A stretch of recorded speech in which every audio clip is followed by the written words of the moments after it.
So welcome back to Proactive ESL with Teacher Andy, the place where we try to activate your English. Today in our lesson, we're going to be looking at an English skill. We're not going to be looking at English grammar and we're not going to be looking at an English function or English topic as sometimes we do here at Proactive ESL. We're going to be looking at an English skill. The skill is specifically vocabulary. So for this skill, what we're going to do, of course, the area of vocabulary is a very large one. So what we're going to do is we're going to focus on a specific set of vocabulary words, and they are very important. These are phrasal verbs, or you can sometimes call them two-word verbs in English. The level for this lesson can go from intermediate to advanced, though the most important thing is it really helps somebody that is trying to understand the news, popular English in the news, or trying to understand popular culture, or is coming to live in a place like Canada or Australia or the United Kingdom or the US, because these verbs are actually used in everyday life absolutely all the time. We're going to focus on them because of that. You already know some of these phrasal verbs. You learn them when you're in the beginner's English. For example, get up, wake up. All these are phrasal verbs, so you know some of them, right? So this might give you a little bit of, again, good feeling, but the idea is that they're frequently used in many areas, in many topics,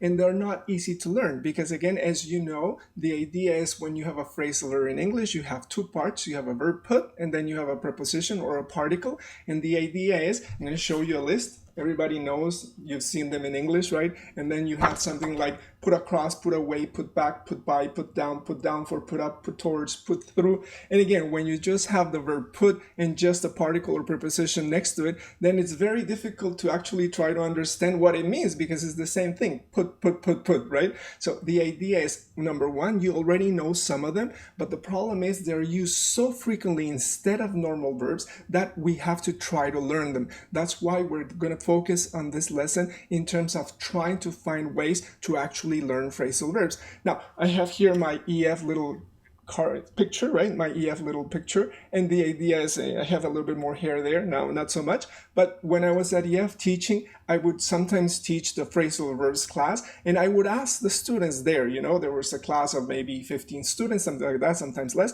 And I would ask them, how many of you volunteered to actually study phrasal verbs? And just out of the 15, maybe one or two hands went up, The idea is students first do not really understand what phrasal verbs are all about, and then they're a little bit afraid of them, How do I learn them? The idea is here at Proactive ESL, I'm trying to help you to find ways, first, not to be afraid of your English, but to be able to use it. And number two, in this specific lesson, we're going to look at different strategies so that you can have different ways. Some are better for you. You will have to choose in terms of trying to learn these phrasal verbs. We're going to look at, for example, dictionaries for phrasal verbs, lists, grids. We're going to look specifically at focusing on a preposition, focusing on a verb, and also very importantly, we're going to be focusing on a topic. I think this last one, focusing on a topic, is going to be the best way for anyone to actually learn these phrasal verbs, which sometimes have no connection at all. Remember, you have a very famous phrasal verb, take off. You can take off your jacket, but also an airplane takes off. There is no connection, right? So how am I supposed to know, right? What is the definition of take off if really take and off are the same, but the idea is completely different? Take off the sweater, and again, take off the plane. Again, that's why I believe students really don't like phrasal verbs, but you have to understand they are absolutely crucial for everyday English. They are used not only in the street, of course, but also in YouTube. You will see phrasal verbs used all the time, but not only that, in different areas, for example, computers, you will see them log in, right? These ones are very, very famous, but much more importantly, when you actually look at news, when you read a newspaper, many of the headlines will have actual phrasal verbs as part of the sentence. Why are they so important? Number one, because of simplicity. Again, if I can say one simple verb, take off, and again, I get two verbs for that one, hey, that's really very, very English-like, right? Like very economical. The simplicity, right? Look, take off, take off. Of course, if you're a native speaker, it's easy, right? Because you know them. But if you're a student and you don't know them, they look, again, very economical, but very difficult to remember. How do I remember them? There's no connection preposition whatsoever, okay? Another point is that English-speaking culture actually constantly creates more and more phrasal verbs. New phrasal verbs come up all the time. You will see some examples, but of course, right now, under the COVID-19 situation, you can imagine what is the most popular phrasal verb in this moment, right? So again, when you go indoors, what do you have to do? You have to wear a mask. How do you say that? Do you say wear a mask in English? Not really. Now they say mask up. Mask up. That's the phrasal verb to actually wear a mask. You see how economical it is, how simple it is. You make the verb mask and you just add the particle or preposition up and you say mask up, mask up. Okay, incredible. You're going to see some photographs so that you can actually believe me, okay? So again, what we're going to try to do is I'm going to give you many options, I think more or less 10 different options, to try to have different ways to learn them and to try to see what are the pros and what are the cons of each of the methods that people have in terms of learning phrasal verbs. We will look at them and then we will quickly try to see which one is the best for you. And I will tell you which one I think is actually the really most important way to actually learn the phrasal verbs that you need for your English speaking life, okay? So let's go ahead and do it. Let's go ahead and activate your phrasal verbs. Let's go ahead and try to figure them out. You know what I mean? And then let's go ahead and activate your English, especially your English vocabulary, especially the English vocabulary that you have to learn to feel comfortable when you're living in an English-speaking country and then you don't understand the news, you don't understand TV programs, and then you feel frustrated because you have studied a lot of academic English, you have studied a lot of book English, right? And then you haven't learned how English is actually spoken, how it's actually used in written forms. And this way, when you learn phrasal verbs, and I want you to be motivated to learn them, because once you learn them, and again, there are many, many of them, the idea is you will feel that you understand English culture so much more, okay? So let's go ahead and start.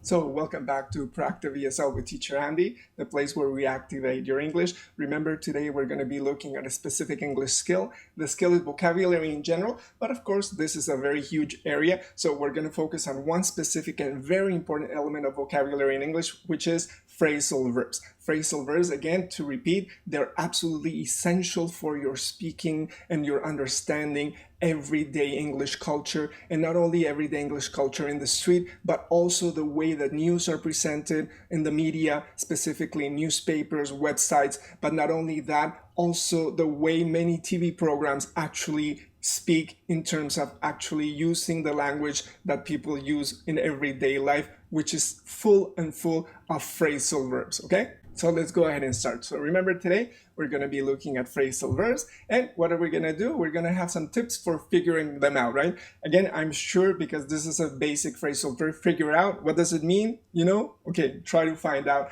and if not, try to again look a place where you can find out what the meaning of figure out is. But figure out is one example of a phrasal verb. Here is an example of a list of phrasal verbs. Again, I put some fireworks because, as I mentioned, students really do not enjoy phrasal verbs. They don't know what they mean. They don't know how to learn them. Remember the EF example. Here is the list, right? You have put off, put up with, put together, put out, put down, and then look, put down. Put down meaning number one, put down meaning number two, put on meaning number one, put on meaning number two. And again, I wrote this one over here, put, and some bad words, because again, as I mentioned, you have so many with put that students start to go crazy with phrasal verbs. What are we going to try to do? We're going to try to help you out so that again, you feel a little bit of a better way of dealing with them, learning them, and actually feeling good about the importance of why phrasal verbs, you should really study them. It doesn't matter if you're coming here for university or if you're coming here for vacation, because it's really part of the language culture culture that we have in English-speaking countries. Imagine you come to university here, right? And you have your academic English, which is fine, right? You will write a lot of essays. You will do really, really great in your university, writing papers, understanding the lectures. But then you go outside and you have to have lunch, right? You have to have dinner. You have to talk to people. And again, the people that are working in the university, many of them are not academics, right? So how are you going to order something, right? You will have to use phrasal verbs all the time. You want to go to your apartment and you want to watch TV. When you watch TV, they're not going to use academic English. They're going to use a lot of phrasal verbs. So again, the idea is try to learn them. This will help you out a lot in terms of feeling comfortable once you come to an English-speaking country. But even if you are living outside an English-speaking country, remember now the dominant language in the internet is English. So it is packed with phrasal verbs on websites, on daily briefings, on the news, on conversations through Zoom, right? These are some specific examples. So what are we going to do? So the idea is we're going to again start by looking at some general questions as we usually do here at Proactive ESL. Remember here we first try to have you use the language and not explain phrasal verbs is this. When you have this and this, you have a phrasal verbs. The grammar, no, the idea is you know some phrasal verbs. Remember I said to you at the beginning, you have get up and wake up. These are phrasal verbs. Am I going to explain to you again, get up? No, the idea is again, question, what time did you get up this morning? You see, again, for example, me, I got up at 6 o'clock in the morning and I just used the phrasal verb, right? And you have many phrasal verbs. There are many, many more you have to learn. But how good does it feel, right? When you know that, okay, so I've got one already, right? And I can actually use it. So again, answer me, right? What time did you get up this morning? There you go. What time was it? Again, I hope it was a little bit early, right, to start going, right? Now, the idea is after we look at some of the questions, we're going to look in general at what the skill for vocabulary means and where you can actually find phrasal verbs in that more general skill, okay? This one's very, very important. Then we're going to look at a basic introduction to what phrasal verbs are all about. And then again, as I usually do here at Proactive ESL, instead of again giving you the grammar, I'm going to show you some pictures. And in these pictures, I took them here in Toronto. I went outside in the street. I do this all the time because again, I'm an English teacher and I just marvel and I'm amazed at looking at how living English is there out there in the streets. And I just took some pictures of phrasal verbs. I'm going to share them with you so that again, you remember that English is a living thing. It's there outside and it changes dramatically all the time. So again, after we look at some examples with the pictures, we're going to look at why they are so important. I hope that after you understand why they are so important, then you will actually be motivated to learn them. And then finally, we will look at some of the basic grammar. The basic grammar is not difficult. There are some little things, there are some exceptions, but the idea is we don't care so much about that in Proactive ESL. What we want is to actually use the language immediately as quickly as we can. And of course, learn some basic grammar so that again, our English is again accurate as well. But the idea is first, and this is the case for many students, we have to try to use them. And again, for phrasal verbs, what's the point of actually learning the list if I can't remember the definition and in terms of one specific context to use them? Let's say, for example, I can say, again, put off, right? To postpone. Put off, to postpone. There you go. Again, if I learn just the meaning, then I cannot actually use it. So we have to just start and go ahead and use them. Now we're going to look at the specific tips in terms of how we can learn them. We're going to look at dictionaries. We're going to look at books that are called in-use books. These are the best for sure. Then we're going to look at micro lists. We're going to look at apps. These apps nowadays for your phone, they're really cool, really amazing. I'm going to give you an example. Then we're going to look at some of the self-made cards. You're going to look at that example as well. Then there's another way to learn them called grids. This is a special way to learn them and you're going to see how. And then we're going to look again at the focus in use books. These are really, I think, the best. But even in these, you can actually focus in different ways. You can focus on the preposition, for example, the preposition up, up, up, up, or the particle, or you can first focus on the verb, put, or what I think is the best and most important way for you to learn phrasal verbs is to focus on a topic. For example, I focus on sports, or for example, I focus on the news, or for example, I focus on business English, and I learn the phrasal verbs that I need for my English life, right? What's the point in me learning a whole list of phrasal verbs if those phrasal verbs are not for my area, right? Let's learn the ones that are for your area, right? Communications or whatever, and then slowly add some more when you're living here or when you're, again, looking at something on the internet, and you will find more and more as you progress, okay? So finally, we're going to look at a specific topic. The topic is news, because again, you're going to see that, again, most of the newspapers, many of the, again, reports in the news and in the media use phrasal verbs all the time. They're very catchy, they're very simple, you know, you can sum up many ideas in 2 words, so this is why English speaking culture really loves them so much. Then we're going to look at a specific song, because songs, again, they're part of popular culture, and the idea is they use them quite a lot. We're going to look at one. I'm going to just give you the lyrics, because I think if I play the song, then this video will be penalized here. Sorry. If I play the whole song, then this video will be penalized here in YouTube, right? And then finally, as usual, we have the homework that I set up for you so that we can set up our private class. You will have 4 different exercises to, again, practice phrasal verbs at home. And then when we meet in this private class, we will, again, develop phrasal verbs, again, not only for, again, remembering what the definitions are, but also, more importantly, to try to use them as much as we can, or at least for you to become independent in terms of learning how to use them as well. So this is the program for today in our lesson for phrasal verbs. This is the language skill. The skill is a vocabulary skill, and the idea is, let's go ahead and start. Let's go ahead and activate your phrasal verbs. Let's go ahead and try to figure them out. Let's go ahead and activate your English. Let's go ahead and start, okay? I know it's a lot of information, don't worry, that's the introduction, but the idea is you already know what the plan is, and we're going to go ahead and execute that plan for this specific lesson. Remember, here at Proactive ESL, I usually decide to, again, start with some basic questions. Remember, you already know phrasal verbs, get up, wake up. So again, try to use them and feel good that you already know them. Don't worry, oh my God, there are 1 million phrasal verbs, I only know 10. Instead, think, I know 10 and I'm going to use those 10, because remember, like any other verb, phrasal verbs, you have to be able to use them in the present, in the past, in the future, past perfect, present perfect, future perfect. Can you imagine, right? The idea is not only the verb, but that's why I prefer that you have a short list, but you're able to first remember what the phrasal verb is, but more importantly, be able to use it when it is in the future, in the past, in the present perfect. Because remember, verbs are the heart of the language, as we saw in other videos, for example, the present perfect video here at Proactive ESL in our channel, okay? So remember, we start with some questions, and these are the questions. There's an example right there. So again, I can write a sentence like put on a red shirt. Again, the phrasal verb is put on, and you have to make the question. Again, this one over here is, did you put on a red shirt yesterday? It's in the past, and you can answer the short answer, again, for example, in English, yes, I did, or I didn't put it on, right? So again, you see, you have different phrases, you have different sentences that you have to ask, and the idea is, the problem is not so much the phrasal verb, because I'm going to give you the phrasal verb. The problem is I wrote all of them in different tenses. Some are in the future, some are in the past, some are in the present perfect. So that's the thing. You will have to be able to remember how to make the questions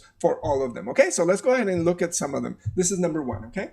Number 1 says, wakes up early every day. Ready? Try to do the yes, no question.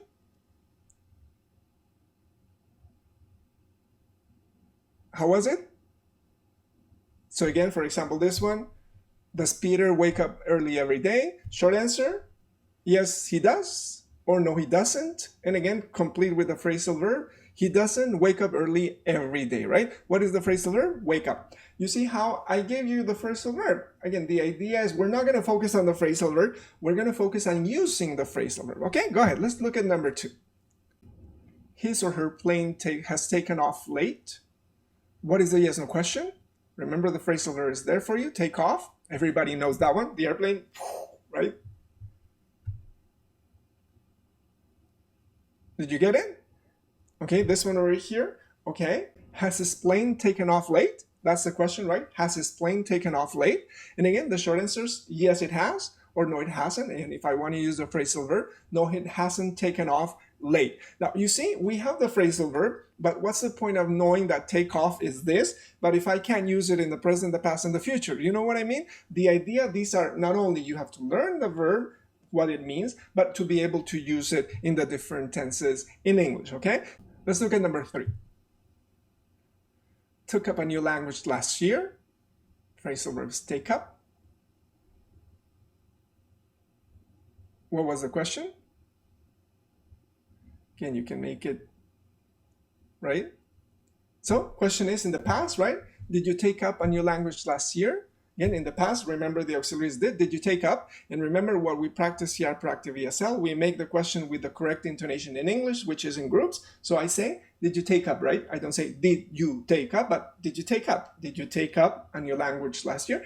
And again, what I want you to do is these questions, I want you to ask somebody there at home, again, a relative, or Skype somebody, or use Zoom or any app like that, so that you can ask these questions to a person that is also learning English, right? You can work together so that, again, you feel that you're actually having a conversation for this one. So again, for this one specifically, what is the question, right? Did you take up a new language last year? Yes, I did. No, I didn't. Or if I ask the third person, did she take up a new language last year? Yes, she did. No, she didn't take it up. And again, the phrasal verb is there for you to actually see. What is to take up? I'm not going to tell you. Try to figure it out, because remember, you see many phrasal verbs, you're not going to have a dictionary all the time. The idea is we have to use a lot of imagination when we have phrasal verbs. The sentence, try to read the context where it is, okay? So let's move on. Number 4 is this one. Now, I'm not going to do all of them because, again, we don't have time here in YouTube, but I'm just going to read it for you. You go ahead and write the question, okay? Does not get along with his or her family. Phrasal verb is get along with. Ready? Try to do it. What was the question? Let's say for Peter. There you go. Did you do it well? Did you do it in the groups? Great. Simple present, right? Number 5 is this one. Knows how to take off clothing in a sexy way. That's one I came up with, you know. Again, this for some cultures, this is interesting. And again, in private, people, again, think about this quite a lot, you know. Phrasal verb, very easy, right? So again, how was the question? There you go. Number 6, has bought a computer that has broken down. Again, phrasal verb, break down. Can you tell me the yes, no question? Go ahead and do it and give me the short answer.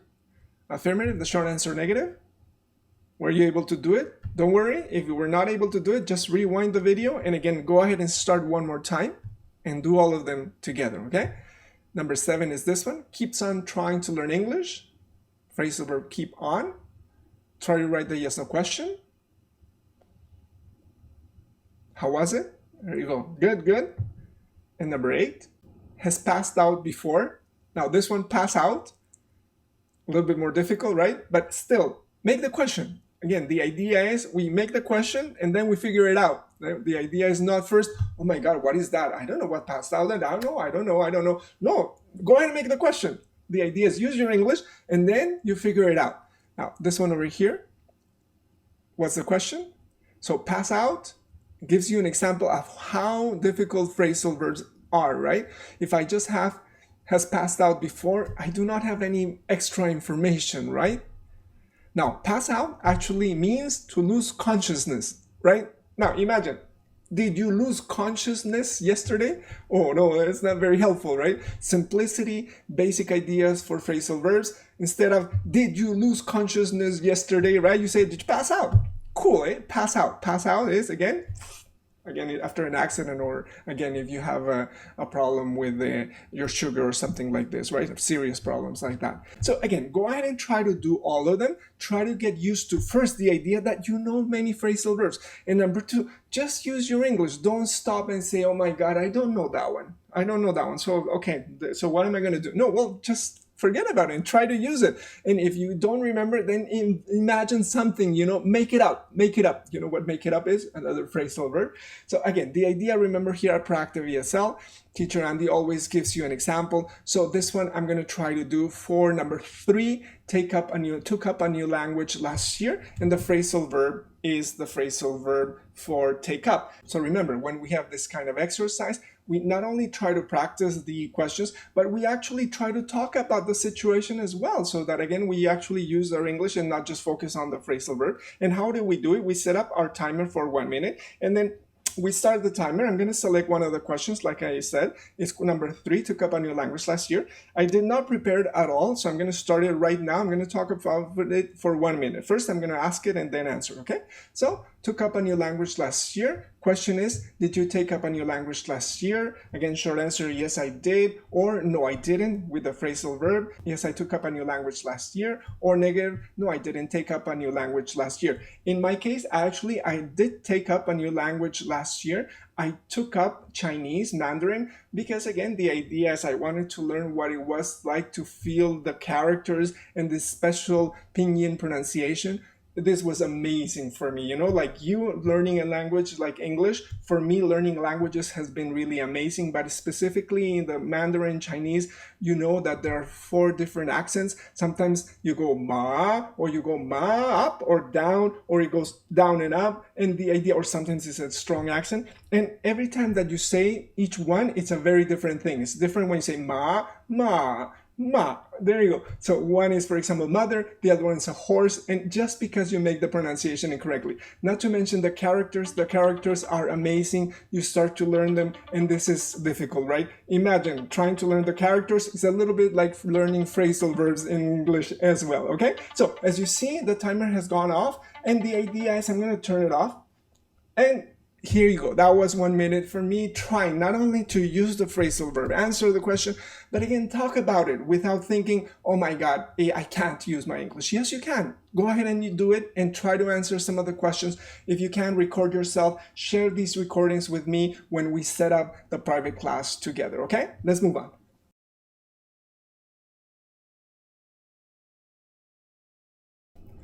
I hope you were able to understand the phrasal verbs and actually use some of them. Remember, some of them were easier, some a little bit more difficult. Remember, if you do not know some of the phrasal verbs from the previous exercise, again, use your phone, use your free dictionary. There are many apps there that you can actually use and quickly find out what it is, and not focus on, oh, I don't know it, so I can't use my English. Go ahead, use it, and then find out what it is, okay? And be more relaxed about using your English. Remember, what we're doing today is we're looking at a skill. We're not looking at functions. We're not looking at, again, specific grammar, and we're not looking at a specific topic, but the skill. And what's the skill? It's vocabulary. But again, vocabulary is a very large area, and really what we want to try to understand is what vocabulary means, and in terms of English, what are some really important sets of English vocabulary that you have to learn. So again, the first thing is this. You have, again, normal words that are the ones that you actually learn in your English classes. For example, dog, house, cancel, succinct, you know. And then here you already have problems, right? Because as you know, there are many synonyms. They're all in yellow there. So again, I have robber. Everybody knows robber, right? Give me your money, right? But the idea is you can say thief or scoundrel or burglar or shoplifter, and all are kind of the same, but the more advanced your English is, then the more you can, again, differentiate the different branches that appear, right? You have, okay, a robber is this, a thief is that. If I have a scoundrel, then it gives me a very different idea. If I have a shoplifter, then again, like the word says, it's shoplift, right? The idea, it has to be kind of like in a shop, right? And so one very important thing when you have normal words in English is this. For example, here you have a typical exercise that I use, and this is the bike. And as you can see, here's the bike, and what they did was they actually did the bike, but using the vocabulary for each of its parts. Now, if you ask me what are these different parts of the bike, I'm sure you don't know, right? You have top tube and down tube, and you have the fork, and then you have the rim. And again, this is very special vocabulary. The idea, again, is you have to try to learn the vocabulary that is important for you. If you're a person that is interested in bicycles, then of course, go ahead and learn the vocabulary for bicycles. But if it's not the most important thing for your future in terms of your life and of your work, especially using English, then focus for now on the vocabulary that is really, really useful to you. And one of the other examples is, again, business English. Business English focuses on the vocabulary for people that are entrepreneurs, and they actually want to combine their English with actually creating companies. And I think this is absolutely essential in terms of, again, making your English work for you and be very active as well. Number 2 is this one. We have specialized words in your area of interest. Remember, we looked at the example for the bicycle, if you're a biker, but more importantly, you have different areas of English in terms of, for example, academic English. If you're coming to a university in an English-speaking country, then you are prepared with English for academic purposes. You learn some specific vocabulary that is used. And again, for example, in academic English, you don't say like talk about, but you say discuss, right? Discuss is the appropriate word because it's much more formal, and you don't say I agree with you, but use words that are very formal, very like coincide, right? And the idea is, again, if you notice a person that has actually gone to university and has only that English, the person will actually use that English outside the university, outside the academic setting, and it will sound a little bit funny. That kind of person really needs to focus more on learning everyday English, especially, for example, phrasal verbs. And for number 3, you have the point that we're looking at in this lesson. It's phrasal verbs. Again, many times we have the word cancel. Of course, everybody knows what that is. I canceled the class, I canceled my meeting, but the idea is people prefer to say call off. Okay, call off is a phrasal verb that means to cancel, but again, when people speak in a business setting, they will say call off the meeting, much more than cancel the meeting. Another example that is really famous is, for example, if you have firefighters, there's a fire at home, then you can use the verb extinguish the fire, but again, this one is very, very elegant, very formal, and nobody actually now uses extinguish, but you say put out. You can use extinguish in certain settings, but everyday English uses put out. Again, you have this example, wear something for the first time, right? Can you imagine? I'm wearing this shirt for the very first time. Or you can say a phrasal verb in English, try on. Again, try on, so simple, so basic, and reduces this very complicated idea to 2 words. Can you imagine? That's amazing element for English speaking people, right?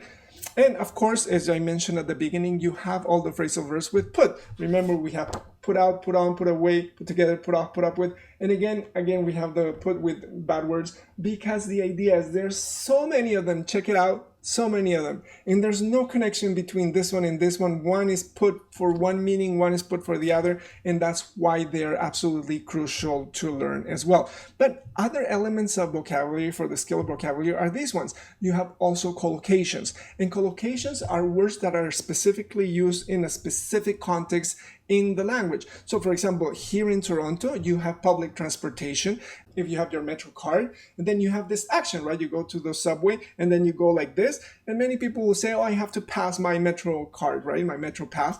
But the idea is nobody actually uses that word. You say swipe. So swipe is a very specific word that you actually use. And other vocabulary that is used in specific situations, these are collocations. Nouns, verbs, for example, a transfer. Or one of my favorite ones is in the street, right? When you want to reduce the velocity or the speed of cars, right? The idea is you have this sort of bump on the street and you say it's called a speed bump. I'm going to show you a picture, but again, in other languages you call it very differently, so you have to actually learn the collocation as it works in English, right? You say a speed bump, but for example in Spanish you say it's a sleeping police officer, un policía acostado, right? So again, can you imagine if you translate the collocation, it will sound very, very funny. You know what I mean. Again, you also have collocations with verbs that are difficult for students. For example, the difference between do and make. And again, do your homework, make your bed. And the idea is each language has some specific words. You have to try to learn which ones go with what expressions as well, okay? And then finally, we have number 5. These are idiomatic expressions. This is also a vocabulary set for the skill of vocabulary. And you know many of them, cool as a cucumber, a piece of cake, which is one of my favorites. What does it mean? A piece of cake, you know, right? Something that is very easy, right? And then see you later, alligator, some that are very rhythmic and poetic as well. So you see, we have the skill of vocabulary, but in English, we have very special elements of vocabulary. Why? Because it's not just the normal words, number one, right, which have variations, robber, thief, burglar, but not only that, we have specialized words, but that's also true in many languages, right? You have, again, what words do you use in Spanish or English for specific academic settings or for business, but in English you have three elements that are crucial, and one is very particular to English. It's phrasal verbs. Phrasal verbs are part of your vocabulary set in English. It is one of the most crucial vocabulary sets that you need to actually start learning today and practicing, not only for your, again, exams, but more importantly to feel comfortable once you actually feel what English culture is all about. And so that you believe me, here is a set of books. Okay, these are books by Cambridge, right? And the idea is they're called English in Use. And we're going to focus a lot on them because these really show what the vocabulary sets or the vocabulary skill is all about. As you can see, you have idioms, vocabulary, phrasal verbs, and collocations. Try to get hold of these books. We're going to do some examples with them here in the lesson, but the idea is these four areas are crucial for you to understand what the vocabulary skill is all about in English. Let's move on. Remember, here at Proactive ESL, Teacher Andy does not just go ahead and start and say, okay, phrasal verbs are this, learn them. No, the idea is we set up some situations so that you actually first use your English and then we try to understand how to, again, use more and more what we already know. And this is the basic introduction to phrasal verbs. And here again, you have normal verbs. For example, this one, Christine called me yesterday. But remember, this is a normal verb in English and they exist in all languages, right? The idea is when you have a phrasal verb in English, it's very different. And here we have the same example, but for the idea for a phrasal verb. And I can say Christine called off the wedding. What is the phrasal verb? Call off. How do I know? Because remember, phrasal verbs usually have two parts. You have the verb and the particle or the preposition, and you say call off. Remember, when I call somebody, it's on the phone, but when I say call off, it doesn't have to do anything with the phone, right? It's not that I have to use the phone to call off the thing. No. It's just one way that English uses economy and simplicity to express itself. And it's beautiful, really, because again, to use just the same verb and this few prepositions to express so many ideas, it's really tough for beginner students or students in general, but it's kind of amazing that a language can do that, right? So again, Christine called off the wedding. What does call off mean?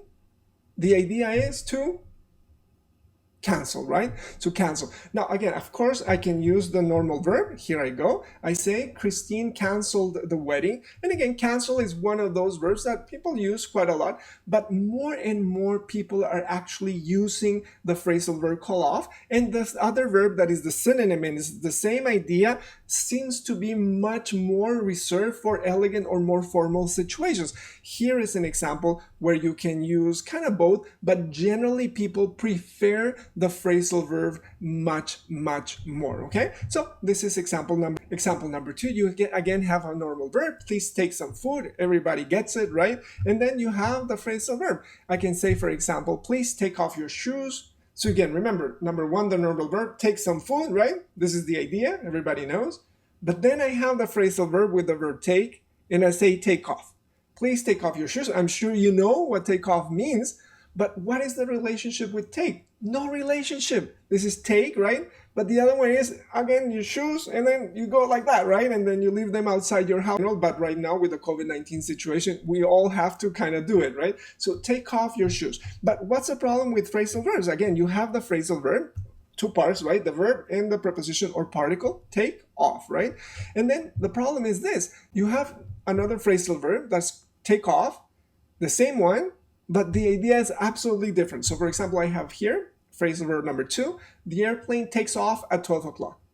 Again, you see, first you have take some food, right? Please take some food. Then you have take off your shoes, right? And then you have the airplane takes off. There is no connection between take off your shoes and the airplane takes off in the airport, right? So again, that's why, of course, you know take off. Most students know. If you're intermediate, you already know it. And if you're advanced, you absolutely know it, right? But the idea is, how do I learn them, right? Because there is no connection with take. And then you have take off. the same verb, but two absolutely disconnected ideas. To learn them, we're going to see it's not going to be easy, but I'm going to give you some options for you to be feel a little bit more in control of how to learn the phrasal verbs. Okay, final example is this one. I can say this, please put the bags there. Everybody knows put, right? Put. But the idea is I can say this one, the firefighter put out the fire. What is the phrasal verb? There you go, good, put out. Again, it's in yellow for you to always remember. I'm going to give you a screenshot of this one so that you can always have it. And again, the idea is you have the verb put, and then you have a particle or preposition out, put out. You have put the bags on the table, and then you have put out the fire. No connection whatsoever, right? And remember, you have another normal verb. I can say the firefighter extinguished the fire. This again is very possible. And the idea is nobody uses it.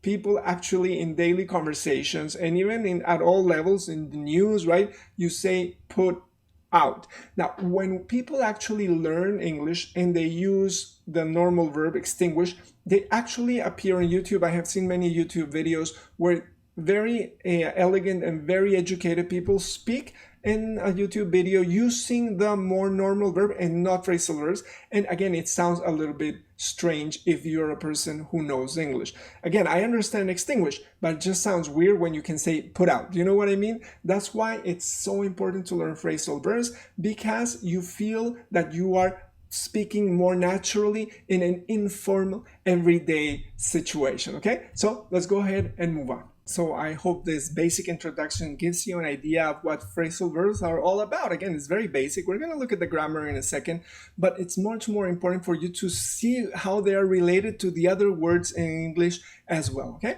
so what we're going to do now is some real photos here in Toronto. And what I do is I usually take my phone or my camera. I love photography very much. And I go about and take pictures of different linguistic elements of English, right? And so for this one, I took a lot of pictures, and I have even more of phrasal verbs actually there outside in the street. Okay, so let's go ahead and start. Look at them. So why? The idea is for you to actually believe, right? They are actually used outside. They're frequently used in the most public places that are available here in Toronto. So this is picture number one. Let's go ahead and look at it.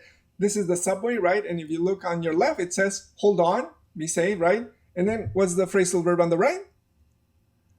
Great, that's look out, right? What does look out mean? Be careful, right? Be safe, be careful. Hold on, the idea is this is more natural, again, through the staircase, right? Very good. Example number one. And look at example number two. You have this one. This is a zoo right close to the place where I live in Toronto. It's kind of nice. It's called High Park. It's a beautiful, beautiful park. You have welcome to the zoo. Again, can you find the phrasal verbs with the do and to do and not to do list? So again, you have clean up, there you go, good.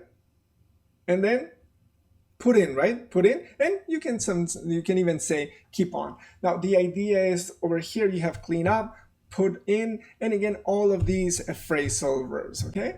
Now look at number three. Number three is over here in many streets, right? Here again there's really an important sense of protecting children in the streets. And again, there are many public schools or schools around. And whenever there's a public school, houses in front of the school, around the school, they will have these signs all the time. For this one, what's the phrasal verb?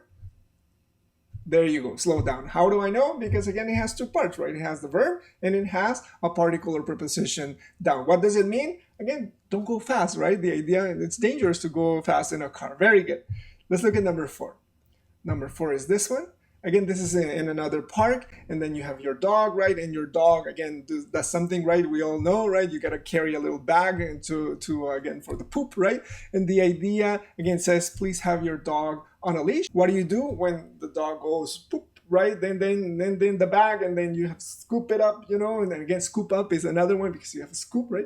And the idea is scoop it up, and then you have to pick up after your pet. Okay, and then this one or the other day I was walking outside, and I have a walk for the quarantine that we're all in, kind of, and I saw this tree and it says not afraid to branch out. What's the phrasal verb?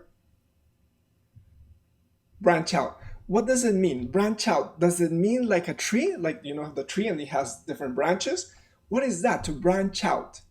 Now, I'm not going to tell you, but I just want to show you what it's incredible, right? You have this tree Phrasal verbs are very practical. They're connected to reality. And you have branch out. What could it mean to branch out and that the tree is not afraid to do so, okay? And the next one is this one over here. Again, here you have another sign. It says, what are the phrasal verbs? Great. You have the idea for good. Remember phrasal verbs, two parts. So you have the verb and then you have the particle or preposition, drop off or pick up, right? Pick up zone. And many times phrasal verbs becomes also a noun, right? So a drop off or a pickup zone for wheel trans. What's wheel trans? Wheel trans is a very special service here in Toronto that really helps disabled citizens to move around the city. Okay, it's really, really amazing. Really, really an example to the world that Toronto offers for us, right? And then next one is this one. And so the final example is this one, this famous Hollywood actress. What's her name? Anne Hathaway, right? So again, you have this one over here. This is the logo for a very famous company, right? It's FedEx, right? FedEx, again, they deliver stuff around the world, right? Like Amazon as well, but you have FedEx. FedEx was quite famous and famous in a special movie from Hollywood with Tom Hanks. But the idea is now she has the symbols for fed up, right? Now, so she wears the FedEx instead, fed up. And again, fed up is a phrasal verb, right? Again, I'm not going to tell you what fed up means, but if you do not know, again, try to find out. How do I find out? Remember your free dictionary app, download it. You can write it down. It gives you the pronunciation. It gives you all the meanings. You can listen to it. And again, once you get the fed up idea, you will really find it funny because it's cool to see the sign, the logo change in that amazing way into a phrasal verb, okay? So those are some pictures that we actually can see here in Toronto. Let's go ahead and move on, okay? As you have seen, I've repeated many times that phrasal verbs are very important to learn in English. And remember what I said, that when I was a teacher at EF, here, Teacher Andy, right, at EF, the idea was I would ask students, okay, so how many are volunteering for this class for phrasal verbs? And out of the 15, 1 or 2 students would raise their hand. But for me, this was shocking because I think they did not volunteer because they did not understand why phrasal verbs were so important for their English, right? I think they thought it was just another course with other verbs, right? But no, the idea is they're very important and they're exclusive and very special to English. And if you really want to make your English better in terms of being able to feel that you're part of the culture, then phrasal verbs are actually crucial. Now, in this section, what we're going to do is we're going to look at why they are so important. I think that once you understand why they are so important, then you are going to be motivated to learn them. Instead of just having a list like put on, put through, put in, put up, put away. The idea is you have a list and then what does that mean? Why do I have to learn them? I'm going to try to show you some of the important things of why they're so crucial for your English in terms of especially understanding everyday conversations and everyday information on the internet or other places as well. So let's go ahead and start. So the first point is this one. Here we have, they're used frequently. Remember the photos that I just gave you, and they're used instead of the normal synonymous verbs that we use. Remember, I gave you some examples already. We say put off more than postpone. Again, postpone is a beautiful word. It's really nice. I myself use it because I'm kind of academic in terms of my English. But again, you have to understand that put off is more frequently used in everyday conversations in the street or outside in the media as well. Again, I can say anticipate, right? Anticipate. And anticipate for me, a beautiful word, right? Because I like literature very much. But again, if you say anticipate outside in the street, speaking to your buddies here in the university, right? Not in the classroom, they're going to say, that's a little bit, wow, you're very elegant, right? But again, usually you say look forward to, right? Look forward to, again, everybody knows, but anticipate is a beautiful word. The problem is we don't use it in conversations. Again, the famous example for you always to remember, the firefighters extinguished, or again, put out. Put out is much more frequent, but again, extinguish is a word. It's used, it's a beautiful word. The problem is English is very practical. They want to reduce it, simplify, and they say put out. Again, I can say cancel, but what do we say for the phrasal verb? There you got it, right? Again, great, call off. On the idea, again, usually in English you don't say die. It's less and less used. I hear people frequently saying pass away. Again, look, die is a very short verb. It's even simpler, right? Because it's so 3 letters, right? But people don't use it as much as pass away. That's how important phrasal verbs are. Even when you die, you use a phrasal verb. Can you imagine that? Again, for many other areas, for example, divorce is again another normal verb in English, divorce, to get divorced. But when you're speaking about that in a more informal conversation, people do not generally use divorce. They say they split up. And again, split up, beautiful, right? Because when you split up, you break something, right? You have a specific vegetable, right? You split it up, right? And feel that you gotta take like a knife, and that's like a divorce. It's like a knife, And again, you use it because they're much, much more frequent than the normal verb. The normal verbs, again, they are in English. They are very beautiful, but they're not used as much in conversation or in informal situations, or especially when talking about the media, the news, reports, stuff like that, okay? Number 2 is this one. They're very practical. They're visual, they're bodily, and this is really beautiful about English culture. I'm going to give you some examples so that you actually believe me, right? So again, you have, for example, you're in class and the teacher has the homework, right? So he gives the homework, right? But how do I say when the teacher gives the homework to the students? You don't say gave the homework to the students or they just say hand in, hand out, right? Hand in, hand out. The students give it back. Hand in, hand out, okay? How do you know? Very bodily. This is the hand. What is the action? In, out, in, out, in, out. Cool, eh? It's amazing because just visually and related to the body simplifies and just makes something very complex, very clear, and just you can get it right away. Again, number 3 is this one, kick off, right? Remember the idea is when you play a sport, what do you say? You say you, with your legs, you kick, right? And then what's to kick off? To kick off is, again, maybe to start. So when you have a soccer game or you have an American football game or Canadian football game, because there's Canadian football as well, then you kick off. You don't say, okay, the game starts at 5. You say kickoff is at 6 o'clock in the morning. Kind of cool, right? The next one is, again, choked up. Now, to choke, again, when you eat something and again, here's your throat and again it gets stuck, right? Then you, you choke, right? Which is very dangerous. But to choke up is kind of shocking because when you choke up, the phrasal verb choke up is you cannot express something. It's there, but it's not something physical. It's something emotional, something spiritual, right? So it chokes you up. You cannot even put it into words. Can you imagine? That's a phrasal verb, very visual, very practical, right? There are a few more there, again, back up, break up, suck it up, man up. Man up, I like it very much. What do you imagine? Again, man is a noun, but again, they usually make it into a verb and you say man up. What do you think that means? Again, the idea to act like a man, to be courageous. Don't be a wimp, right? Do it, Don't be afraid. You man up, something like that. Again, and another example where you take a noun and you make it into a verb because, again, English is very active, very alive, and this is why phrasal verbs are important. Another one is spit it out, right? Spit.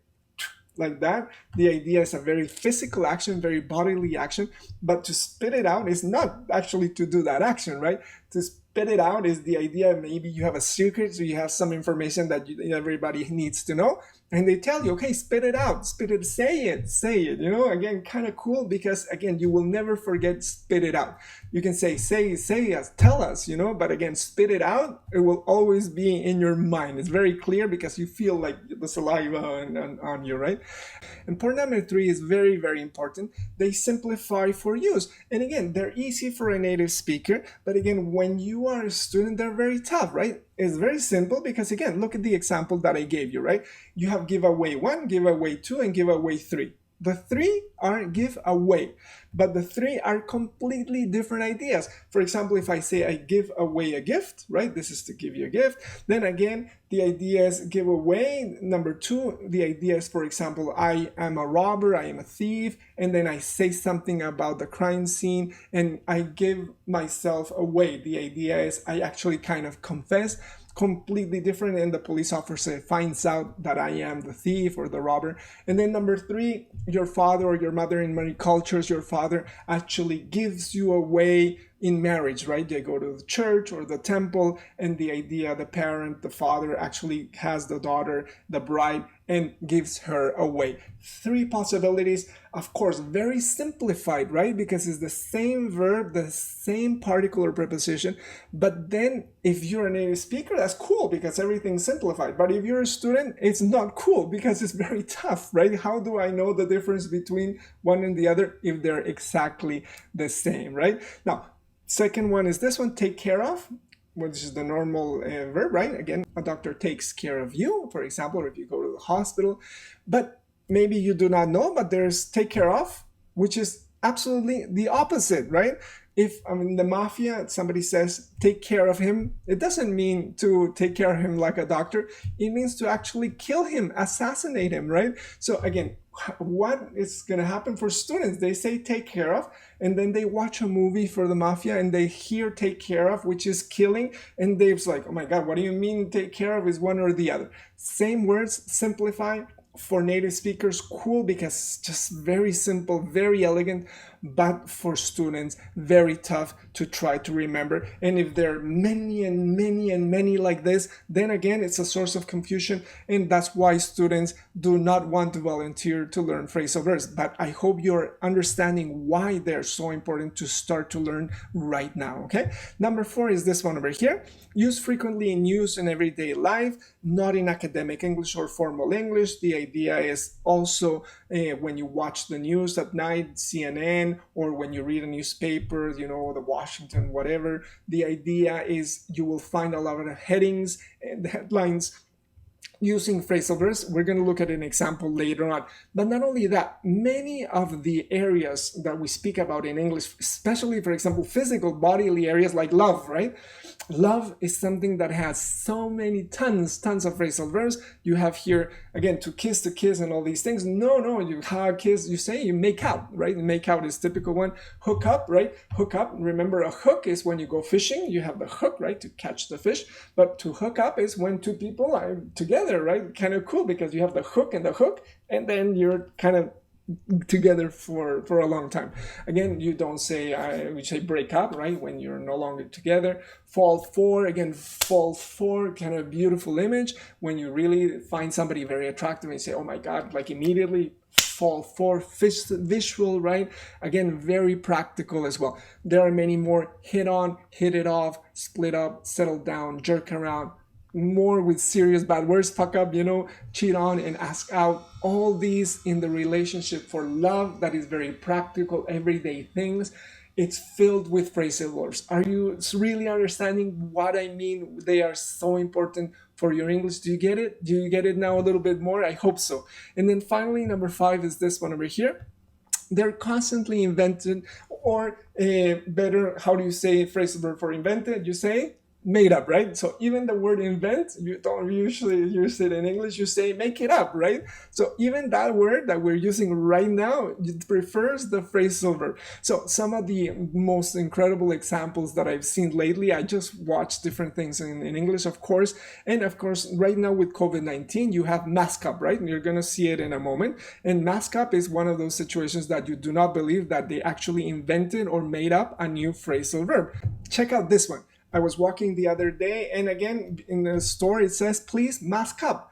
I'm not kidding. It's right there, right? This specific phrasal verb did not exist last year because nobody was masking up, you know, except maybe, you know, in some countries where there's a lot of pollution. But again, in English, because of COVID-19, now they don't say, please wear a mask when you come inside. No, again, do you see the simplicity? They just say, please mask up. Mask up is actually use a mask. Incredible, right?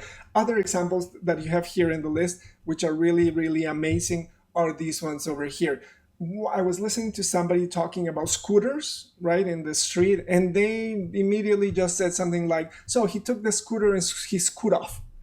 It's like, oh my God, I've never heard that before. They just invented it in that very moment. Nobody says that. Again, for specifically the idea for business startup, right? And one that I really love very much is to jazz up. What do you think jazz up means? Jazz up, again, the music, right? Rhythm and blues, right? Jazz.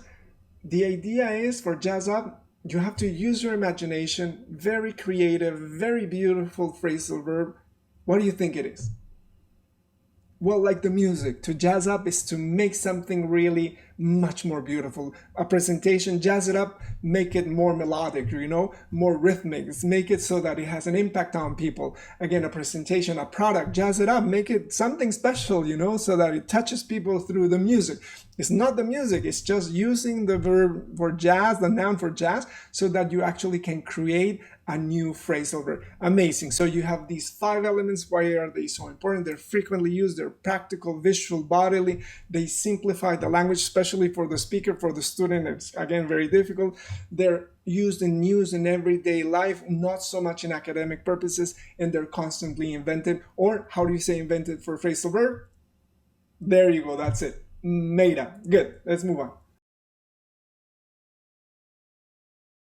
So the idea for this one specifically is now we can look at the basic grammar, and we're not going to look at all the details. I'm not going to go into intransitive verbs, or sometimes phrasal verbs have 2 particles, and again, they can be longer. The idea is we're going to look at the more basic things, and here we go. Remember, we have this example from before. You have the different parts. You have Christine put on a sweater. What are the parts of a phrasal verb? Remember 2 of them. You have a verb and a preposition. Really, it's not like a preposition, but it's like called a particle. But for now, we're going to just call it a preposition. And remember, many times when you see a verb and a preposition, they will be a phrasal verb. But again, for example, if I say for this phone, right? Again, I can say Christine put on a sweater, phrasal verb, but please put the phone on the desk. Put on the desk, that's not a phrasal verb, right? It's on the desk, right? It has no relation, right? So again, just be careful. Remember, we say that it's a preposition, but it's better to be careful and look and see if it's really a phrasal verb or it's just a preposition with an object and a location, right? This is very, very important, okay? So this is the idea for the parts, and then what is the order? This is really important in terms of the basic grammar. I can say it like this: Christine put on a sweater. This is the typical one, but then you can change the order quite a little bit, right? You have this one, when you have an object for a verb, you call it a transitive verb, right? So I can just put the object in between the verb and the particle or preposition. So I can say Christine put a sweater on. That's the basic idea. You can split it up, right? Split it up, phrasal verb, right? And so the next one is like this. I can say Christine put it on, and I can use the object pronoun, which is it, for a sweater, right? And again, it depends if it's plural or singular, but the idea is I can actually separate them and use a pronoun in between. But there's one exception, and this is the exception. I can say Christine put on it, and this one is absolutely prohibited in English. So that's why a red line across it. Never use the pronoun at the end, okay? So finally, we have this. We have some intransitive verbs. For example, I can say she ran into her friend on the street. The idea for run into is just by accident, I find a friend on the street. Really beautiful because it's run into, right? Run into, you almost hit, but it's not really to hit, but again, very visual, very bodily. Run. You were not running, you were just walking, right? But run into a friend, it summarizes all the elements of why phrasal verbs are important. But because it's an intransitive verb, it means it doesn't have an object, right? Then I cannot really separate it, okay? So if I say she ran into him, that's okay, right? The object at the end. But if I want to separate it and I say she ran him into, then no. This is not possible because it's an intransitive verb. It does not have an object. As you can see, this is a very basic view of the grammar. Of course, I'm going to give you many exercises for homework where you will have to study the grammar much more, do a lot of exercises written, but what's the point of learning all the grammar? The idea is we use our time in the private class that we set up through Skype or Zoom to actually activate your English, to actually use the English and try to understand why listening to phrasal verbs is also a little bit tough, okay? So what we're gonna do now is we're gonna look at the different options to try to learn these phrasal verbs. I hope now you understand why they are so important for your learning English, okay? Let's go on.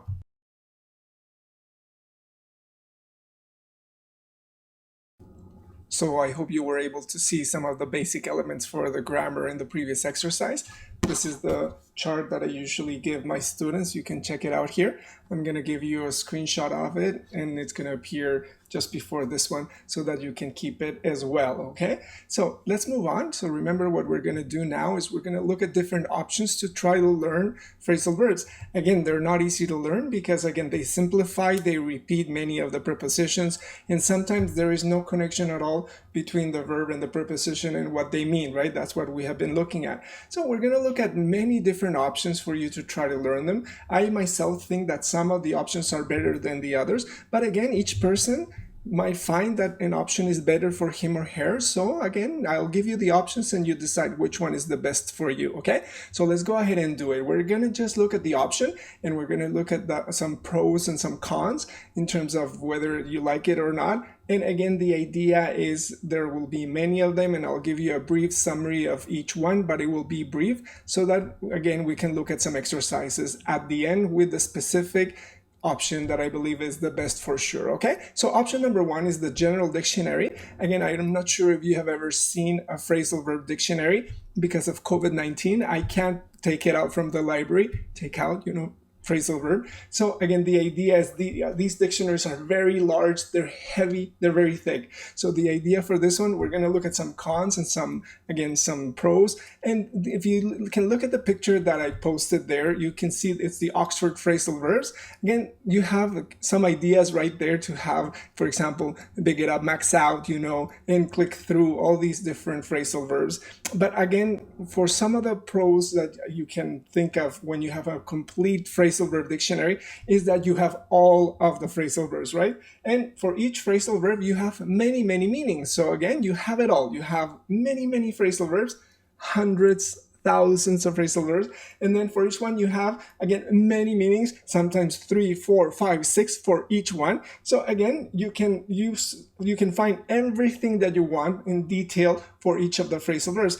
Many of them have diagrams for each preposition and sometimes for the verb. So for example, I'm going to show you one. This is the diagram for the preposition out. So if you open your phrasal verb dictionary and you find the preposition out, it will explain to you what the preposition out is all about. It will give you some examples with phrasal verbs.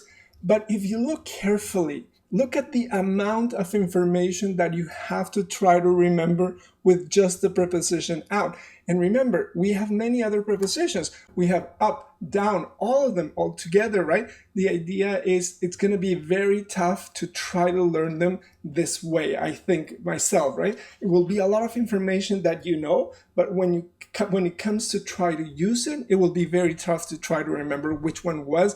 And so that's why when we begin here at Proactive ESL, remember the first few exercises, I prefer that you remember, get up, wake up, and you use it, right? And you use it in the present, in the past, in the future, and not so much remember, okay, the preposition out means with this phrasal verb that it is going towards the, you know what I mean? It's going to be impossible to actually use. So those are the pros, and some of the cons are they're very heavy. These phrasal verbs, they're way thick like this, and these ones are the ones for students, right? They're even heavier when for teachers or for institutions, and they're expensive to get, Of course, right now, you can buy them and use them in the app, so that's an option that you can have. But if you're an institution, then usually they have a few of them, and they actually, you have to carry them to the classroom.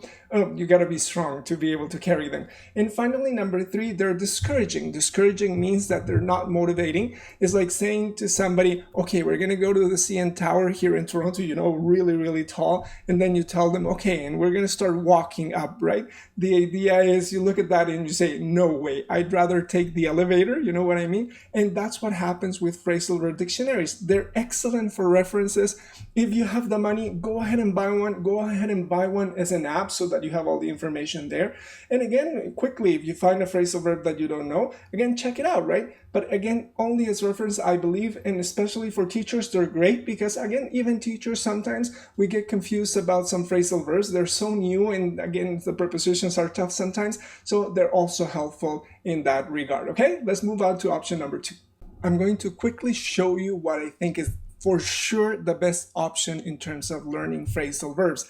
And so here you have 2 examples. The first one is this one over here. So as you can see, these are by Cambridge, is the editor, and the idea is, or the publisher, sorry, and they're called English Phrasal Verbs in Use. And if you look at it, it says intermediate. So it's great because they actually have the different phrasal verbs per level, right? So you have intermediate, this is the first one again, and then you have another one that's called English Phrasal Verbs in Use Advanced. If you're an advanced student, I really recommend getting this book. Actually, you can get this book, which is not as thick as a dictionary. It's actually like this. And so it's very portable, and they're divided into topics. That's why they're called in use. They have a short introduction about what a phrasal verb is and some more information about the prepositions, but they actually focus on topics. So I'll give you some examples. This is from the advanced book. So here you have, this is one of the pages, and unit 44 is called the body. And then you have tons of examples with pictures and color for the specific phrasal verbs that you use. And here you have a chart where you have all the information. And then on the next page, you have a lot of exercises where you actually practice. And at the end of the book, you actually have the answers so you can self-correct and become independent in terms of learning the phrasal verbs. But as I say, the idea is that you have a better option of trying to learn them because you'll remember, oh, this is the body. Remember how does the teacher say when they give the paper? Hand in, hand out, right? Or for example, when you start a game in soccer or American football, you say kick off. Remember, we saw many of those connected to the body. Also, you have, for example, this topic. The topic for Unit 43 is nature. If you see, this is the blue book. The blue book is the one for intermediate. So even if you are an intermediate student, you can also get one of these. And again, you start to practice the phrasal verbs. Again, when you learn them as a topic, it will be much easier for you to remember. Again, you have the presentation, very beautiful, a chart with some of the explanations, and on the next page you have exercises, and at the end of the book you have the answers. I absolutely love these books because it helps students really understand why phrasal verbs are found all over the place in English for every topic. Computers, again, weather, again, for example, communication, anything topic that you can think of, it will have phrasal verbs that are frequently used. So that's why it helps quite a lot. So again, the pros are, they're very clear, as you saw. They're by topic, or sometimes they have by preposition. For example, they focus on the preposition out, but not with these very complex diagrams, something more simplified. They have real exercises and answers. Some of the cons for me, number one is none, number two is none, and number three is really the con is that they're difficult to find, but I know that you can find the old edition of the Advanced English Phrasal Verbs in Use online for free. Again, I'm going to provide you with a link at the bottom of the explanation for the description for this video, and I hope it still works because then you will be able to practice them. This is for the advanced book. It's a lot tougher if you're just intermediate, but if you're advanced, you're good to go because you can start working with them and again appreciate the importance of phrasal verbs as well. Okay, let's move on to option number 3. Option number 3 is a particular form of the dictionary option. Is called the micro list, to give it a name. And the idea is when you start learning English, you have your books, right? Your grammar books or whatever your institution provides you with. And then they give you a list like this, right? It's a short list, 1 page, right? I like them very much. You know, you have the phrasal verb and a short definition. And again, you start by remembering the more basic ones. And again, you have a list here. These are the intransitive verbs, I believe, yeah. No, these are transitive, and this is, again, the list continues. Some for advanced or for intermediate students. So again, you can carry it with you, and this is really great to have, right? Now, this is the example that I have for you, right? The same list that I showed you. And again, the problem is this. Many times you can have a list and they appear on the internet, and you just have for example, 100 common phrasal verbs, and you have the 100, and then you have, again, go on, carry out, turn out, take on, give up, take off, go off, bring about, without any definition or examples, right? So again, how are you going to try to remember them if you don't even have examples or a definition to just guide yourself with, right? So it's very, very tough if you don't have those. But in general, even on the internet, you can find some cool tables. This is a beautiful one where everything is divided. You have an example. And again, it helps out in terms of learning a few basic phrasal verbs each time. The problem again is they're not used in context. So let's look at the pros and cons. The pros, they're easy to carry, right? They're great for intermediate students who are just starting out. And you feel good because again, if you remember these phrasal verbs, then you say, wow, look, I really know phrasal verbs. When you actually look at a phrasal verb dictionary, then you go, oh my God, I have like a few thousand more that I have to learn. Now, the cons are for sure, number one is they're too few. There's no specific connection. Again, remember in the in-use books, you have the topics, sports or whatever. And finally, you have the idea that they are not used in a specific context where you can practice and actually have some exercises and some examples and answers where you can verify or check that you are actually learning them correctly. Okay, let's move on to number 4. Option number 4 is one of my favorite ways to actually learn phrasal verbs. You have to use your phone, and what you do is you download different apps. Of course, because of technology, now we have the apps that are focusing on phrasal verbs, but the cool thing is some are really beautiful, some are really didactic and great educational tools because, again, they give you examples and they have a lot of beautiful pictures. Again, for this, you just download it. They're cheap. Some of them are even for free, so this is great as well. And you can, again, learn most of them. There's different apps that I have here, but I'm just selected one that I especially love because it's just kind of ingenious and amazing. It's called the Phrasal Verb Machine. So we're going to look at a video that I did, a screen video, and so you can take a look at how it works. Okay, here we go. It's on the side, right? It's horizontal because it starts like that, and the app actually needs it, so don't worry about it at the beginning. Okay, let's go.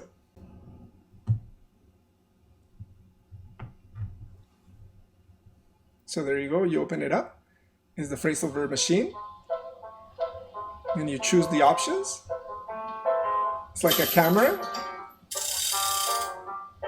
There you have the different phrasal verbs, right? Meet, pack, and I like, again, let's go for put. That's the one that we're using most. And then the preposition, you can check, right? There are more. You have on, and it actually opens up like a screen door for a picture, a movie. And then you just saw it, right? Put on, and then put out, closes, opens up, video. There you go, the light, put out the light, right? Then number 3, put up.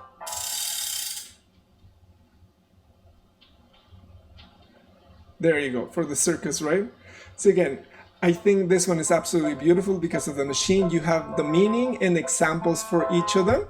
And again, the idea is it helps out quite a lot. For sure, this one was free some time ago. I hope you can find it and again, download it. But even if you can't find that one, there's several other ones I can show you right now, but they're very easy to actually install and use, and many of them are beautiful. But this one is my favorite one because, again, it's incredible that a company can actually create something like that so beautiful and offer it for free so that students actually become engaged with phrasal verbs. So what are the pros? This is number 1, beautiful. Many of them are. There's another one there that if you download it, you can check it out. It has beautiful pictures. And again, they're in your pocket all the time, so you can really practice. They're very cheap. Some of them are for free, and some of the cons. And again, like many apps, you download the app, right? And then you have it on your phone and you never use it. You know what I mean, right? I have games here and I have different apps that I say, oh my God, this is the app that I really need. But then again, when you try to use it, you forget, and then you have 100 or 200 or 300 apps in your phone, on your phone, and then you never use some of them quite a lot, okay? Again, but if you're really serious about phrasal verbs, you should actually get it. And again, number 2 is you need a phone for the cons.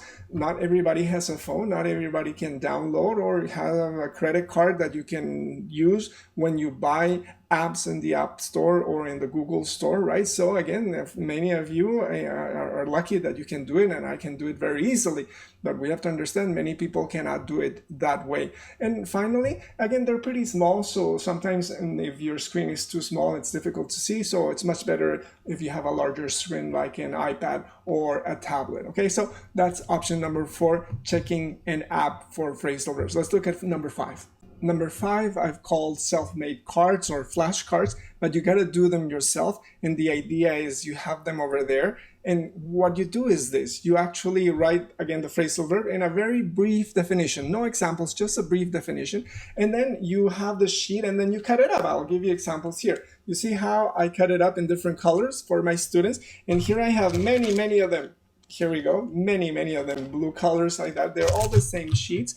I think in each pack there's about 50 phrasal verbs or so. And again, some of them are very easy, like wake up, you know that one, everybody knows that one, even a beginner student, or get up, you know. But then you have more difficult ones. The cool thing is, usually for my students, I send them the sheet of paper and they have to print it out, they have to cut it and create their own flashcards, take them and actually try to memorize the different phrasal verbs that they have created, okay? So this one's self-made cards, really a great way because you are active in trying to learn the phrasal verbs. So again, the pros are you can create it, you choose the ones that you need. Again, if you need 20 or 100 or 50, and then you keep them in a small box, you can add more as you actually grow in terms of your English, and they're very easy to carry and to study. You just again flip it, you know, wake up, and again the idea is open one side in the morning. There you go, you can get look up, and then it says there, right, to look for information, look up. And again, these are the easiest examples. The cons is that, again, usually I send this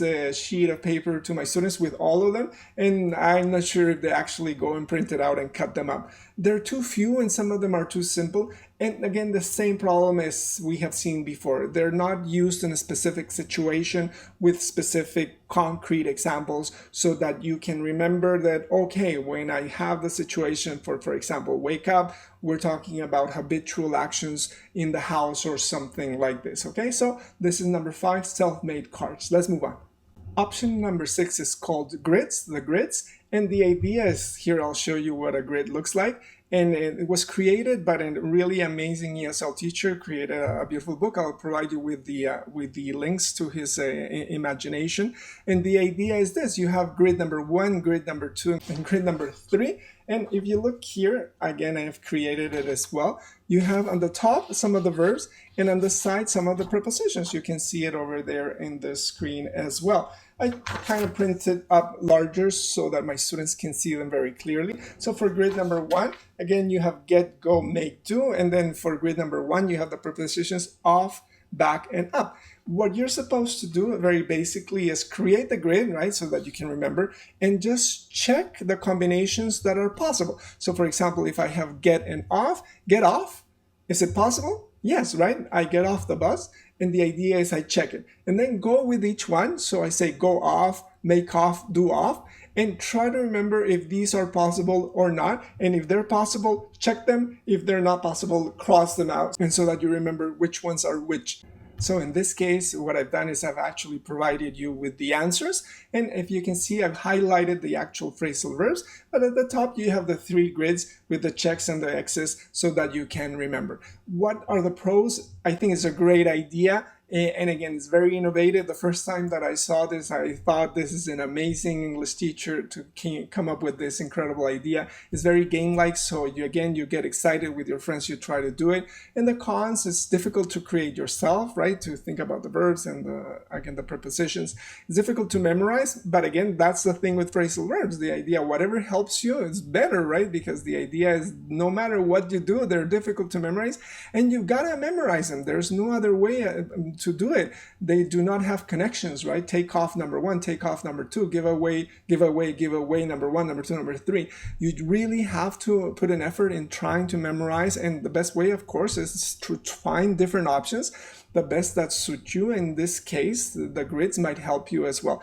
And again, the problem is if you look at the grids, there are too few. And if you remember the dictionary for phrasal verbs, there are thousands. So again, by the time we create grids for each one, it's going to be tough. But again, I think that you can create grids for a specific topic. So again, you can use the body and then create the grid specifically for the body. And this way, for each topic, you create a grid, and this might help you trying to remember them much more easily. Okay, let's move on. Option number 7 is to try to focus on the preposition. We already saw an example with the dictionary for out, and you had the preposition out, and you had like 100 million different explanations of how out works with phrasal verbs, which is kind of very difficult for students, even for teachers, to try to understand, right?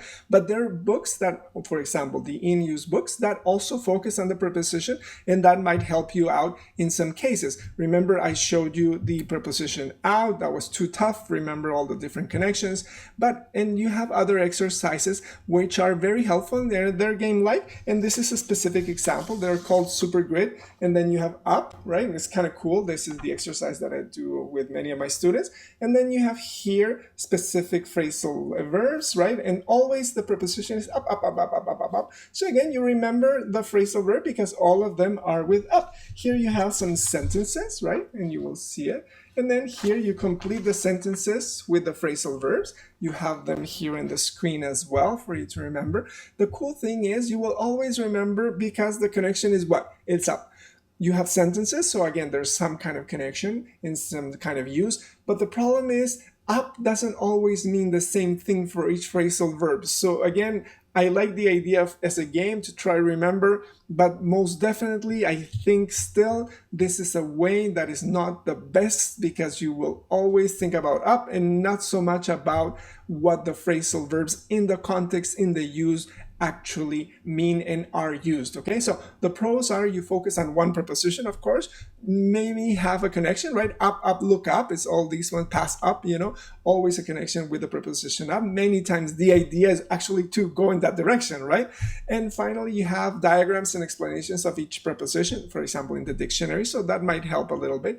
But the cons is there's no logic, right? It's just up, up, up, up, up, or imagine down, down, down, down. And again, if you have all the prepositions, you're going to start to go a little bit crazy. Down, down, down, down, up, up, up, up, up. And again, out, out, out, out, out. And then again, you have a confusion because you learn the preposition, but you do not have the context to understand when to use the different verbs. And I personally prefer other methods. So let's move on to number 8. And so in the same way for option 8, you can focus now on the verb and not so much on the preposition. So in this example, you have here the exercise for the book for the verb put.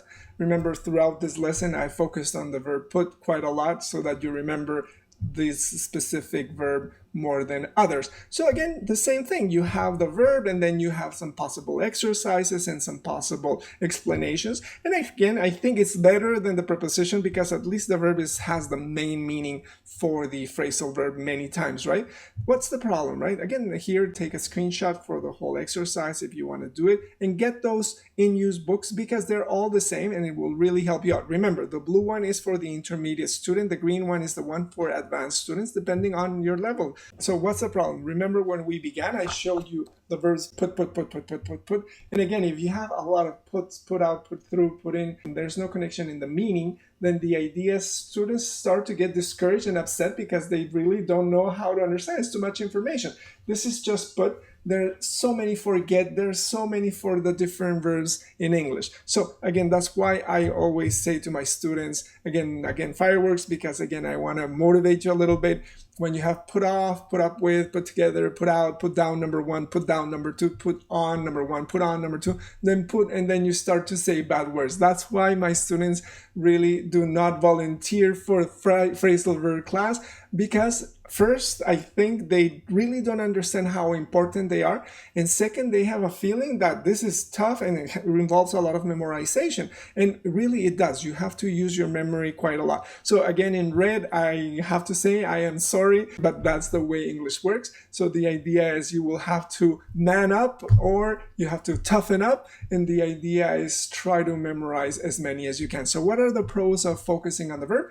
You focus on one verb, of course. Many have a connection as we did at the beginning for the exercise that I showed you with the verb put. You have diagrams and explanations now for the verb. But same thing as with focusing on the preposition. There's no logic. There's some connection at all loss, because again, one put is very different from another put, Put off is again to postpone, but put out is to extinguish. So what? Of course, both have put, but what am I supposed to do with this put? It's just completely opposite or different meaning. There's no connection at all. And again, Teacher Andy prefers other methods. In the in-use books, they focus on verbs, so that might help you a little bit. But again, I prefer the idea of focusing on a specific topic, the topics that are of interest to you. So learn those, plus the ones that you learn in your institution, right? The more basic ones, get up, wake up for everyday life.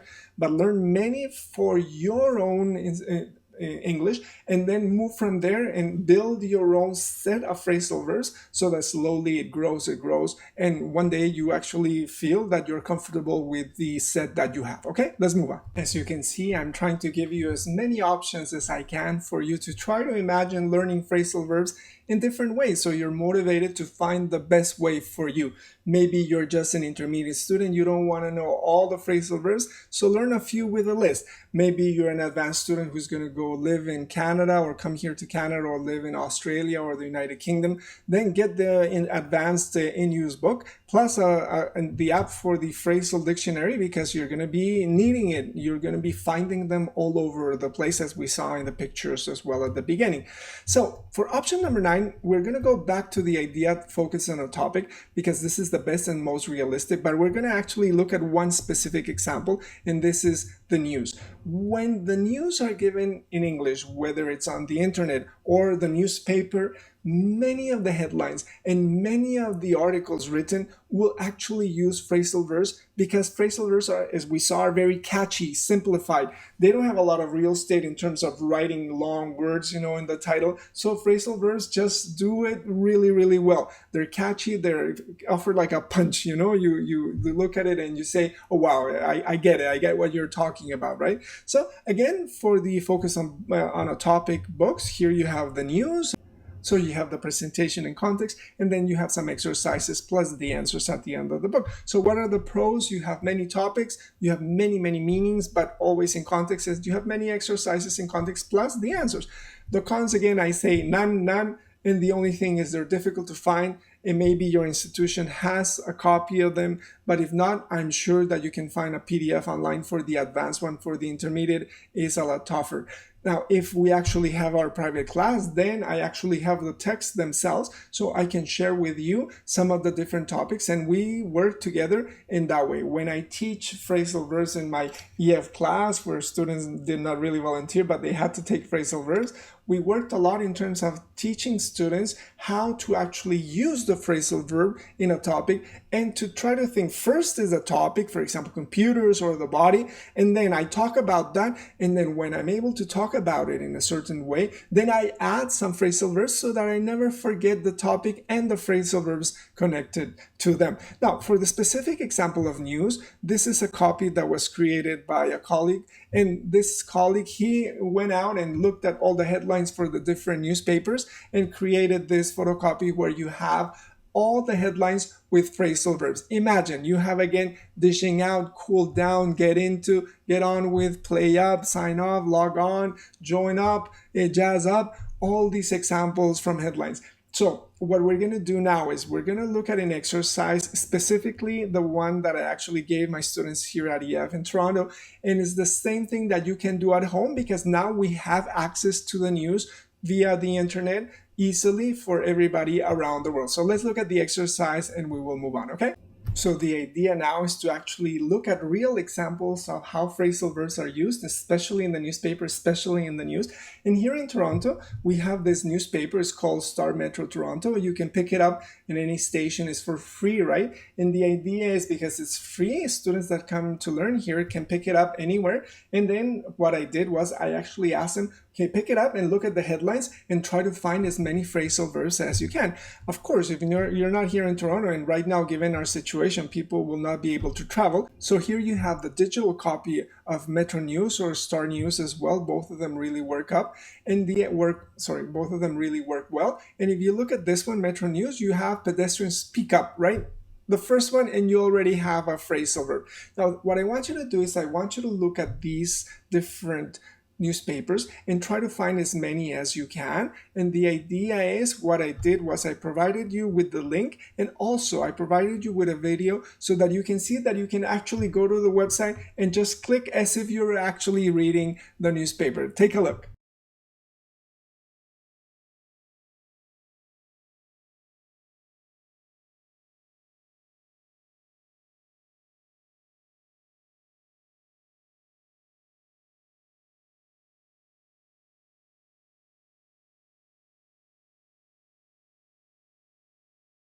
So there you go. You see, again, it's as if you were actually here reading the newspaper and learning a little bit about Toronto, and especially about the things that are happening in the city and the surroundings. And what I would like you to do with this one or any other that is of interest to you, if you are more interested in US news or Canadian news or Australian news, whichever, right? Go and find it. I'm going to provide you the link with the one for Toronto. And I want you to find at least 20 phrasal verbs from the headlines, and again, 10 more phrasal verbs from the body of the actual articles that are written, okay? Go ahead and do it. It's the best way for you to actually understand that phrasal verbs are frequently used in everyday life, especially in the media. And we are a society that is governed by a lot of information, so you have to be prepared to be able to understand and find phrasal verbs easily, and not only for speaking but also for listening if you're watching your news on TV or as a podcast. Okay, let's move on. The final option to try to learn phrasal verbs is this one. It's not really an option, it's more like an exercise, but I really want to push you to think of phrasal verbs in a positive light. Again, remember, whenever I taught phrasal verbs, I asked students who volunteered for this course, and nobody raised their hand. A few students out of the 20. The idea is you have to change your mind about them. They are so important. They're cool if you learn with topics, but if you just have to memorize them, and memorize, they're disconnected, you're not motivated, and then you lose out, because when you come to live here in Canada, you go to university, for example, if you're an academic student, and you do well in university, but when you go outside to meet friends outside the university, you really can't speak to them because you use your very formal English, and it sounds really weird. It creates a distance between you and the native speakers that actually use phrasal verbs in general every day of their lives, okay? So one of the ways is to actually look at pop culture. You have, again, the news, but you can also look at music. And here we have one specific video and one specific song. And the song is called The Lazy Song by Bruno Mars. I'm sure everybody knows about it. And if you look at it, then you will find several phrasal verbs, because again, phrasal verbs are more informal and used frequently in everyday life, okay? So here we go. Here's the song. What I did was I selected the phrasal verbs that are highlighted in red.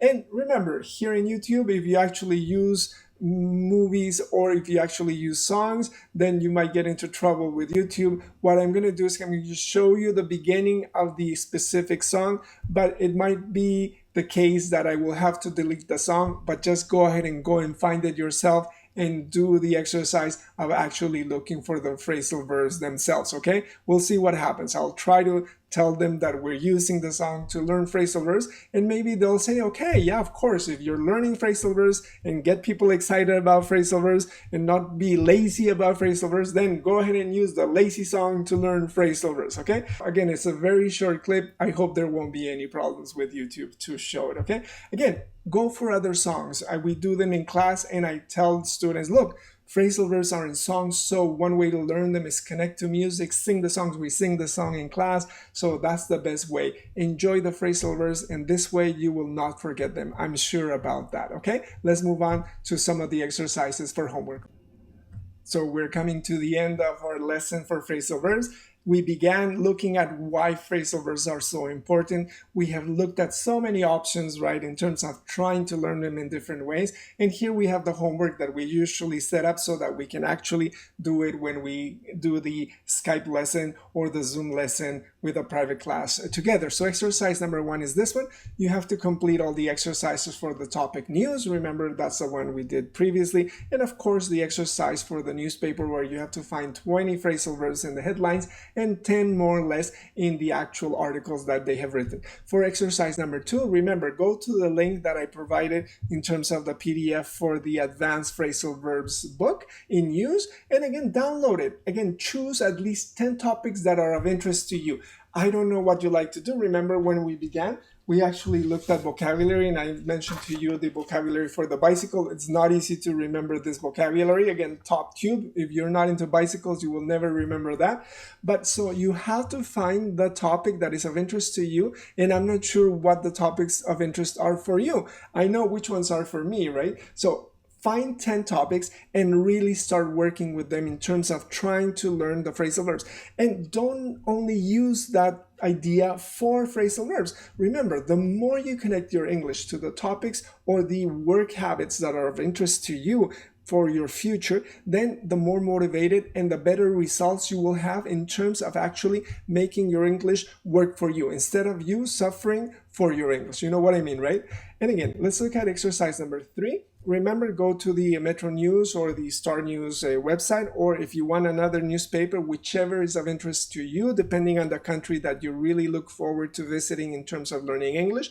And again, find the phrasal verbs in the headlines, find the phrasal verbs in specifically the articles themselves. And again, for exercise number 4, remember to create the flashcards. Remember, I cut them up already here so that you can, for my students. And again, try to pair them so that you have on the one side, you have the phrasal verb and the definition. And again, you practice like that. You practice again, try a set of maybe 50 flashcards, and maybe this will be good for you. If I were you and I were very artistic, I would draw something so that I can remember whatever it takes. Do whatever it takes to learn these phrasal verbs, because maybe because you're thinking about going to university, you think, oh my God, I don't really need them.